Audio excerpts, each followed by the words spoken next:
காட்டில் ஒரு சுறுசுறுப்பான எறும்பு இருந்தது.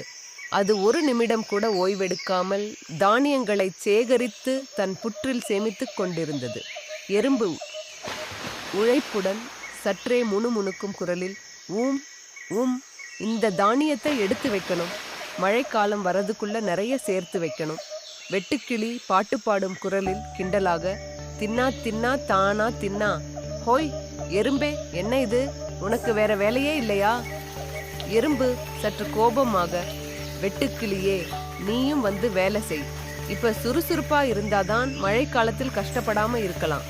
வெட்டுக்கிளி சிரித்து கொண்டே, அச்சச்சோ, இப்போதுதானே நல்ல வெயில் காலம், ஜாலியா பாட்டு பாட வேண்டிய நேரம் இது. குளிர் வந்த பிறகு பார்த்துக்கலாம். வெட்டுக்கிளியின் கிண்டலான சிரிப்பும் பாட்டும் சத்தம் குறைகிறது. பகுதி 2. பனிக்காலத்தின் வருகை கதை சொல்லி. நாட்கள் கடந்தன. கோடை காலம் முடிந்தது. கடுமையான பனிக்காலமும் குளிரும் வந்துவிட்டது. எங்கு பார்த்தாலும் பனி மூடியிருந்தது. குளிரின் சத்தம் அதிகரிக்கிறது. எறும்பு தன் புற்றிற்குள் பாதுகாப்பாக தான் சேமித்த உணவை உண்டு மகிழ்ந்தது. ஆனால் சோம்பேறியான வெட்டுக்கிளிக்கோ வெளியே செல்லவும் முடியவில்லை, உணவு தேடவும் முடியவில்லை. வெட்டுக்கிளி நடுங்கும் குரலில் பலவீனமாக, ஐயோ பசிக்கிறதே, குளிருதே, என்ன செய்வது? நான் எறும்பை பார்த்து சிரித்தது எவ்வளவு பெரிய தவறு. பகுதி 3. எறும்பின் புற்றில் கதை சொல்லி.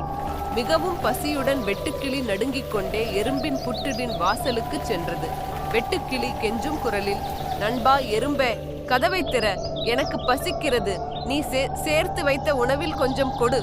எறும்பு உள்ளே இருந்து உறுதியான குரலில், வெட்டுக்கிளியே, கோடை காலம் முழுவதும் நான் கஷ்டப்பட்டு சேமித்தேன். அப்போதெல்லாம் நீ என்ன செய்தாய்? நீ பாட்டு பாடி சிரித்தாய். வெட்டுக்கிளி, இப்போது நான் மிகவும் வருந்துகிறேன், என்னை மன்னித்து விடு. எறும்பு சற்று சத்தமாக, நீ உழைக்காததால் வந்த விளைவு இதுதான். இப்போது போய் உன் பாட்டையே பாடு. எறும்பின் புற்று கதவு மூடப்படும் சத்தம்.